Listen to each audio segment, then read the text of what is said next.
Olá, eu sou Roberto Pedretti, instrutor do Carreira Literária, e hoje vamos falar mais focadamente com os autores da chamada literatura especulativa, os autores de ficção científica, fantasia, distopias, aqueles que utilizam elementos sobrenaturais ou imaginários, de toda forma, na construção das suas narrativas, que tem, portanto, que criar um sistema para poder explicar ao leitor como funcionam as regras do seu mundo. Hoje, como um exemplo de um autor bem-sucedido nesse campo, vamos falar de Neil Gaiman, mais focadamente usando-o como exemplo do que seria bem feito na literatura especulativa. E por que a gente considera que o Neil Gaiman seria este exemplo de sucesso como autor de fantasia? Justamente porque ele conseguiu fazer algo que chamamos de desbordar o nicho. Ser capaz de ser lido não apenas pelos leitores que se pode imaginar que leriam literatura fantástica, mas leitores de todos os tipos. Assim como alguns fenômenos culturais, como, por exemplo, a série Harry Potter, não pode ser mais pensada como uma série de livros que vai ser lida especificamente pelo público infanto-juvenil, ou 50 Tons de Cinza especificamente por um público ligado à literatura erótica, ou Crônicas de Gelo e Fogo especificamente por um público ligado à alta fantasia, os livros de Neil Gaiman já não são consumidos especificamente pelo chamado público nerd, interessado em informações medievais ou míticas. Ele é consumido por todo tipo de leitor. Os milhões de leitores que procuram seus textos todos os anos não são mais especificamente leitores de um gênero, mas leitores de todas as idades e de todas as orientações que apreciam suas histórias e costumam seguir suas narrativas pelo que elas têm de qualidade e não pelo que elas têm de temática. A trajetória de Neil Gaiman é ainda mais complicada nesse sentido por ter começado nos quadrinhos. Ele foi autor de quadrinhos e o seu grande sucesso dentro desse meio foi a série Sandman, que começou em 1989. Eu estou aqui com a minha edição, que é o terceiro volume dos 4 volumes que compõem a série Sandman completa, que começou em 89 e foi até 96, e que, portanto, tinha um público ainda mais específico, o público de quadrinhos, que chegava a conhecer as narrativas do autor. Depois, ele chegou a novelizar a sua série para a BBC, Lugar Nenhum, e participar de um livro junto com Terry Pratchett chamado Belas Maldições, mas a sua estreia como romancista efetivamente aconteceu em 2001 com o livro Deuses Americanos. E foi esse livro que fundamentou Neil Gaiman como um leitor não apenas do gênero de fantasia, não apenas para o chamado público nerd, mas para leitores de todos os gostos. Agora vamos falar um pouco sobre o que tem de especial, mais focadamente no Deuses Americanos, para que tenha se tornado esse fenômeno e tenha conseguido desbordar o nicho da literatura especulativa. Como uma primeira questão, existe um grande respeito às fontes. O que seria o respeito às fontes? Nós sabemos que o Deuses Americanos, ele trata de uma série de divindades que habitariam os Estados Unidos, tendo vindo de outras nações e que estavam presentes no território americano por causa da devoção que seus povos ancestrais rendiam a eles. Portanto, ao longo do livro, você vai lidar com diversas mitologias de diferentes lugares, Egito, Grécia, Irlanda, e todas elas vão conviver e os personagens vão fazer referência direta a várias bases mitológicas. Um dos grandes erros do autor de literatura de fantasia é tentar reinventar tudo do zero. Pensar que a sua imaginação tem que começar numa criação de mundo inteira que não vai ter que fazer referência a nada do que aconteceu antes. E isso é um erro. Na verdade, nós sabemos que os mitos, esses mitos que são abordados no Deuses Americanos, são consagrados e são justamente as histórias que deram certo e atravessaram gerações. Elas são sucessos na criação de narrativas envolventes e que fundamentaram culturas inteiras. Então, não se referir a elas e não ter a capacidade de estudá-las para se referir com um pouco mais de precisão a elas vai ser uma coisa que vai causar um grande desengajamento do seu leitor. Perceba que, mesmo tratando de Osíris, por exemplo, que é um dos personagens do livro, em nenhum momento na sua adaptação, Neil Gaiman vai renunciar a falar das características específicas do deus, conhecer muito bem qual era a sua posição no panteão egípcio. Quando Thor aparece no livro, ele vai fazer referência, e com conhecimento de causa, a vários elementos da literatura nórdica que são mitos consagrados, mitos que fazem parte do imaginário coletivo. Então existe uma grande diferença entre adaptar e perverter, entre ser capaz de modernizar e adulterar, entre ter um pouco de solenidade e conhecimento e tentar reimaginar tudo do zero sem aproveitar as bases que aqueles mitos já criaram para você. Tamanha a aplicação de Neil Gaiman em informar-se sobre os mitos que baseiam os seus livros, que ele inclusive publicou Mitologia Nórdica, que é um livro de divulgação histórica muito interessante, que não tem perfil acadêmico, mas é uma ótima introdução à mitologia nórdica para iniciantes. Uma outra coisa muito importante, cuidar dos seus personagens na literatura de fantasia.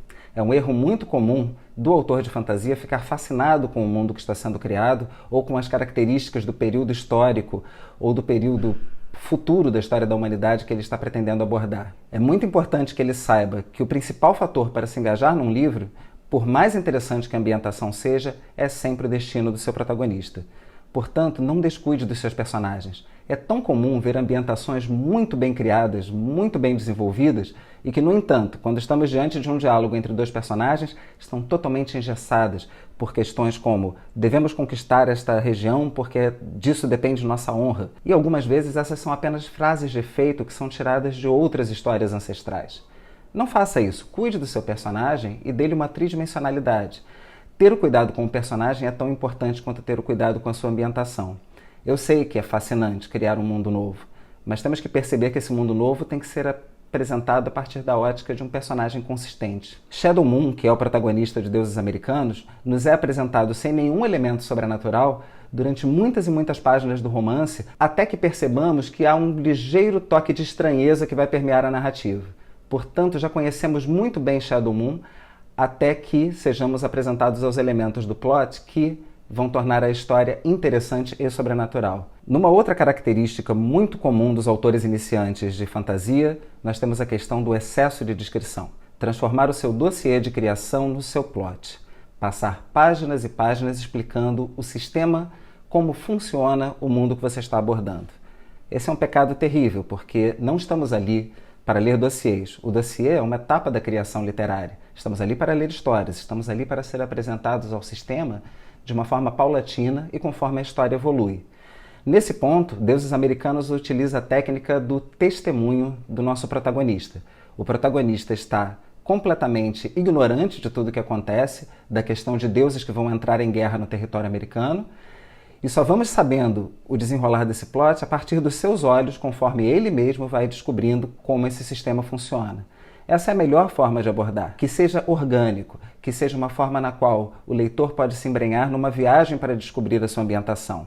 Ser apresentado a ambientação antecipadamente em páginas e páginas que não são vinculadas aos sentimentos de nenhum personagem é uma forma de tornar o seu livro enfadonho e muitas vezes não corresponder às perspectivas que você mesmo criou, quando fez um mundo muito complicado para que seja manejado pelos seus personagens posteriormente. Algo que também está ausente de boa parte dos textos de literatura fantástica que nós somos apresentados de autores iniciantes. O humor, a coloquialidade, a capacidade de personagens fazerem coisas simples que nos sejam apresentadas do dia a dia. Veja bem, não estou me referindo aqui a trash culture, a vandalizar o seu próprio material.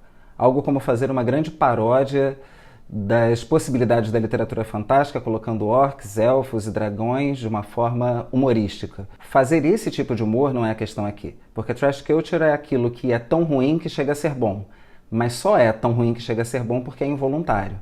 Fazer trash culture de propósito não é uma forma de chegar ao seu leitor. O que você deve fazer, sim, é acrescentar o humor natural do dia a dia do seu personagem. Muitas vezes o que acontece é que não olhamos para momentos cotidianos do que eles estão fazendo e temos medo de que eles falem alguma coisa engraçada, interessante ou descontraída ao longo da narrativa.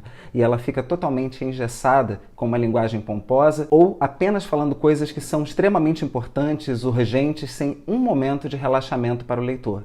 Sem um momento em que ele possa perceber que aquelas pessoas têm interesses além daqueles definidos como grandes objetivos da história. Muitas vezes pomposos, muitas vezes a honra, a coragem, salvar uma população inteira. Dê espaço para que o humor esteja presente na sua narrativa. Deuses Americanos é permeado de momentos de humor, na qual os deuses não são pensados como criaturas divinas em que todo momento estão fazendo coisas importantes. Os deuses são colocados muitas vezes em posições constrangedoras, eles são colocados em posições efetivamente cômicas, falando coisas banais, fazendo piadas, simplesmente porque, além de serem deuses, eles são consciências, eles são pessoas, figuras individuais que estão sujeitas a todas as questões do dia a dia que nós estamos também. Isso significa vandalizar o material? De forma alguma. Significa apenas dar leveza à sua narrativa e dar veracidade, sem precisar renunciar às grandes linhas do que você está construindo. Deixe a seriedade para os momentos cruciais, mas aprenda também a ser coloquial e deixar que a leveza tome conta dos momentos em que ela seja apropriada.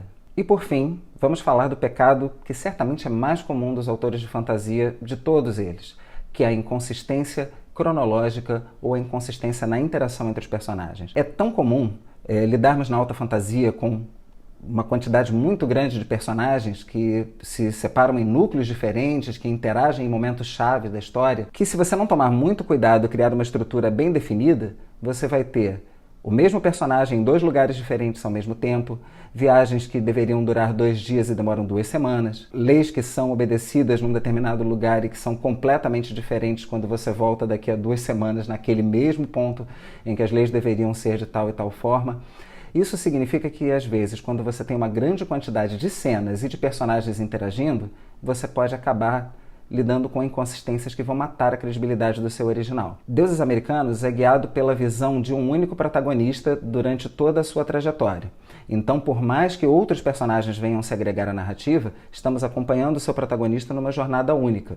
Isso facilita muito a possibilidade de que as interações sejam cronologicamente perfeitas. Mas quando você tiver esse tipo de romance, na qual você tem diversos núcleos, diversas épocas e grandes extensões de tempo, trate de se cuidar através de uma boa escaleta, através de uma boa grade de cronologia da sua obra por cenas, para que você não se confunda. Porque no momento que seu leitor se der conta dessas inconsistências, será justamente o momento em que ele perderá a credibilidade no seu livro. Será o momento em que ele vai largá-lo, não vai indicá-lo, não vai fazer menção a ele, em que ele será esquecido.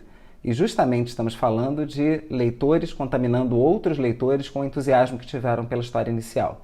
Não corra o risco de ser inconsistente, principalmente no começo da sua narrativa. Faça uma boa grade cronológica, faça um bom esquema da interação entre os personagens ao longo do tempo e não deixe que isso mate o seu original antes mesmo que você consiga que o leitor esteja capturado. Então, aproveito para orgulhosamente apresentar a minha própria edição do Deuses Americanos, a primeira edição brasileira da editora Conrad. Esse foi um livro extremamente marcante para mim na minha formação em todos os sentidos e não apenas relacionado à fantasia, como eu mencionei para vocês, e espero que todos tenham a oportunidade de lê-lo. Acho que todos os autores de literatura especulativa em todos os seus ramos deveriam aproveitar as lições de Neil Gaiman sobre como contar uma boa história, utilizando os elementos fantásticos que quiser, mas sem se descuidar da possibilidade de que qualquer leitor tenha aquele livro nas mãos e seja cativado. Bem, esse foi o nosso vídeo de hoje. Gostaria muito que vocês deixassem nos comentários outros autores que vocês consideram fundamentais para a formação de leitores e autores de literatura fantástica. Gostaria que deixassem seus comentários e observações sobre suas próprias leituras da obra do Neil Gaiman.